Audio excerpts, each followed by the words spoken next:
I've had the pleasure of being in the concrete space for almost 9 years now, and over the years, I've seen a lot of success stories in the industry. People not having a business and building it all the way up to $10 million companies. And in this video, I wanted to break down some of the success stories that I've seen and some of the tech ways of what made them actually successful, so you can copy it for yourself. The first character trait that I really see that moves the needle is hustle. And to demonstrate this, I have a success story out of DFW. I have a client, John, with Texan Concrete Specialist. He's been in the business about 8 years, and he came from nothing. Like, his family didn't really have much. He grew up being very poor, and he wasn't really even that educated. He didn't go to college, he didn't go to business school. He didn't really have any reason why he was gonna be successful. But I've seen it time and time again. When these people get in the industry and they demonstrate that they're just willing to work hard and get after it year after year, and they don't stop for anything, then they're successful, right? So now I believe John is gonna do about $2 to $3 million this year. And I've been working with him now for about 2 years in our marketing agency here at Concrete CEO. And every single time, the thing that stands out to me the most is he'll call sometimes 8, 9, 10 o'clock at night when other people are chilling, watching TV, and he's working. And it's not like he works all the time. He has a good life. But the thing is, he has dedicated his life to making business the number one priority. And that's just what he does. That's where his actions are. He doesn't have that much crazy skill set, especially when he first started. Really, his biggest gift is just the ability to hustle. Another example, my first coaching client, Cincinnati Custom Concrete. I haven't worked with him in a couple years, but he started at literally zero, and he does multiple 7 figures now. And yeah, he came from a background, he had a couple things that were an advantage. He owned an old power washing business, but his biggest thing, same thing. I see this guy's videos all the time. He's working 7, 8, 9 o'clock, 10 o'clock at night, and he is relentless with it. So if you don't have skills, you can make up for a lot by just having hustle, not giving up. All right, the next one is simplicity. And to demonstrate that, I want to talk about a client that I've had for a couple years now, Zach with Rapid Valley Concrete. And what I love about Zach and people like Zach is they just keep their business super simple. He does about $500K a year, and he's super happy with what that gives him. He doesn't really feel the need to build a huge business. And that's the best part about being a business owner, is you don't have to build a multi-million-dollar empire. You don't have to be Elon Musk. Being a business owner means you could do whatever you want. I was just in Maine last week, and I was on a quick trip with some friends, and one of the guys, he was thinking about starting a business. And he's like, well, man, I just don't know if I want to hustle that hard. I'm like, dude, here's the crazy part, is you don't have to be successful. Success is whatever you deem as successful. I even have a landscaping designer, and she's my friend, she's in my local area, and she was just talking to me, she's like, Tyler, I might throw in the towel. I'm like, what are you talking about, you might throw in the towel? She's like, well, I'm just working too much. I'm like, have you ever just thought about not selling as many accounts? And she's like, no. The crazy part is actually having. I was like, imagine if you just raise your prices, you make more money from the same exact type of clients, and you work less. That's pretty dang cool. So the thing is, in business, guys, the people that I've seen that have been able to sustain success over the long term is they keep relatively simple businesses. Even I represent Jellyfish Lighting in my lighting business, NoCo Lighting, and even when Jellyfish, I went out, they're doing like $12 million a year of lighting installs out of one location in Utah. I went there and I had this huge, crazy expectation that they have all kinds of systems, processes, everything's documented. And I went out there and I'm like, wait, how much extra do you guys charge for this job? Because it's harder than the other job. And they're like, oh, no, we don't. And I was like, okay. And I was like, well, how do you guys line up your crews when this is a scenario? They're like, oh, we just kind of figure it out. And that's when it really blew my mind that, guys, not everything always has to be complicated. Sometimes the simple businesses are the ones that scale the fastest and the furthest and perform the best because they don't overcomplicate everything. So simplicity can be a gift. All right, the next one is knowing your numbers. And so I actually had the pleasure of being coached and mentored by a good friend of mine from the past. His name was Ian McCarthy. He actually owned a landscape company called Blue Claw Landscaping. And what I thought made Ian very unique, he didn't really have a simple business. He obviously had hustle, he did have that, but he wasn't really like a marketing and salesperson. Like, that's not like any of that type of stuff. That wasn't his specialty. What he actually came into the world of business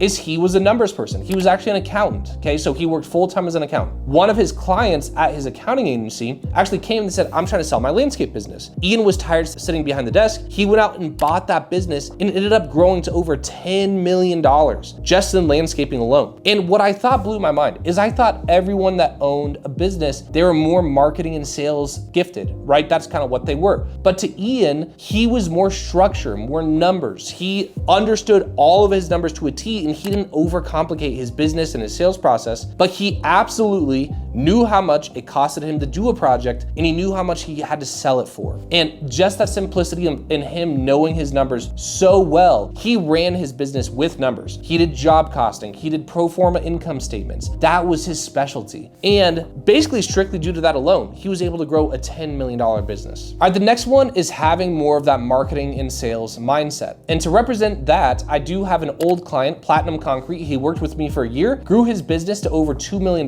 His name was Diego. And then after that, he was actually so good at marketing himself, he would make all kinds of great reels and TikToks and ads. He basically just took over the marketing himself. But again, similar to other people, right? Diego wasn't really the best with numbers. Yes, he hustled, but he was able to grow strictly off just marketing and sales. Like, he's got a really good product and he was just good at getting the word out around that. And I will say, out of all the things that I've discussed so far, having this in your business is probably the most common trait that I've seen of people that go from zero to big businesses. Is they're very marketing and sales focused, but that is like another huge trait that I see. So if you want to grow, that is absolutely probably a great way to get there. All right, the next character trait that I've seen is having big goals. Okay, so people that come in and they don't just look at their business as like a little side thing, which again, if you want to, you absolutely can. But some of the people that I've seen that have grown the biggest, they have big goals. And it's almost like this weird mental thing where when you are shooting for way out here, then you take different actions. You hire faster, you fire faster, you get on marketing quicker, you invest more. You're looking at your business like a big long-term game plan. You're not looking at it like, man, what kind of stupid hack? Like, people, by the way, they reach out to this for me all the time. They're like, oh, what can I hack? And it's gonna get them like a 10% increase like right now. They're focused too much in the moment. They miss the long-term benefits because they're not actually shooting for a big goal. To demonstrate this, I have a client, Concrete Fixers. They've been with me for about a year now, and they started as just a repair company, and a small one at that. They started spending big numbers in marketing. Like, I'm talking 20, 25 grand a month. And at first they were actually losing money in their business. But the thing is, because they were doing that, they were looking at a long-term goal, trying to build a brand. One day, I believe they want to actually franchise. Their model is they're making different kinds of decisions. They're not trying to make money right now. They're investing into brand. They're doing TV commercials. They're running tons of Facebook ads. They're making hires that they probably don't need right now. But because their goals are big, it makes sense because they are trying to get to a place that's farther than what most people could ever dream of. So if you're stuck, it could just be because your goals aren't big enough and you're really not thinking long-term enough. All right, the next one is being relentless. And to demonstrate this, I have a client, A&E Concrete. So they signed up with me and they basically had every single reason to fail. Okay, so they're actually one of my newer clients. They've only been with me for about 4 months. And I remember when they actually bought our marketing program, I was actually a little bit mad at our salesman for selling them because they had to put their marketing account on literally multiple credit cards. It was nuts just to buy our first month, which, by the way, guys, we don't allow people to do that anymore because that is way too big of a risk. And even if you want to take that risk, the chance that you're going to fail is just way too high. So we actually don't even allow people to do that anymore. But it doesn't mean that if you're super risky, you're for sure going to fail. Because A&E Concrete, so what was it, right? They were a family of, I believe they have 4 kids. And the guy had a full-time job and he didn't even have a business. And he wanted to basically launch his business. And what they did is they launched their business, and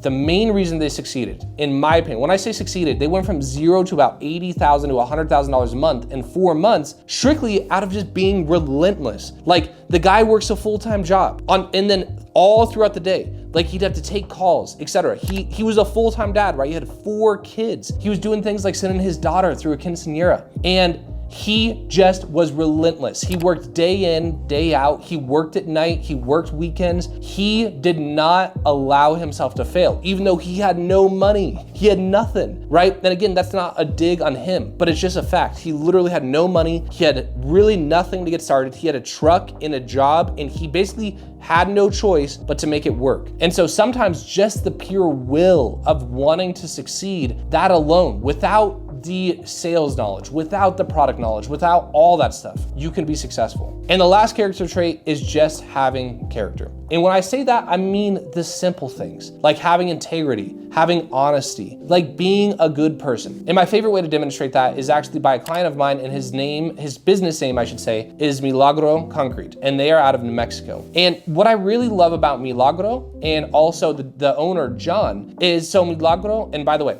I don't speak Spanish, so I'm sorry if I butcher this, but what Milagro means in Spanish, it means miracle. And John had the coolest story basically starting his business. And I thought it was awesome because when he first got started, he actually had a business partner, and John was the one actually in the field doing the work, and he had a business partner and he was going around selling work. And essentially he partnered up with someone who was bad, and they went out, they sold a bunch of work, they took the down payments, and they basically ran. They basically stole all the money. And so next thing John knows, he's getting all these calls from clients, and they're saying, dude, you guys took my money and like you didn't ever do the work. And John's like, what are you talking about? He's like, no, I haven't done that. And essentially those people basically were like on the verge of law, like suing him. He called his business partner only to find out his business partner basically stole everything, but John was still in the business. He was still liable to all these people. And so basically what John did, right, he had a couple options. Number one is he could have just went bankrupt, no harm, no foul. He could have restarted and just given up. But instead of doing that, John went to each and every person, which I think it was like 20 jobs. And he basically told them the truth. Hey, I'm really sorry. My business partner basically stole from you, but I do not want to do wrong by you. And so he went around to each and every single one of them. And he basically worked all the time just to make things right. He basically had a friend, gave him some money for the materials that he took out as a loan, and then he went out and did the labor himself, so he wasn't really paying anyone to do that. And over the course of a couple months, he was actually able to basically make good on his word, finish the jobs for people. He used, say, the 50% of the money where the people hadn't paid him to pay for as much of the expenses as possible. But at the end of the day, he did the right thing, right? He acted with integrity. He was honest. And now when people look at his business, like, how could you not trust that guy to do your work? He is one of the nicest, kindest, best people that I know. And some people without any other skills, not knowing their numbers, not being amazing salespeople, not anything, just being a good leader and acting with integrity can literally cause you to have a successful business over time. That's all I have for you guys today. If this video was helpful, make sure you guys give it a like and subscribe to the channel. I'll see you in the next one.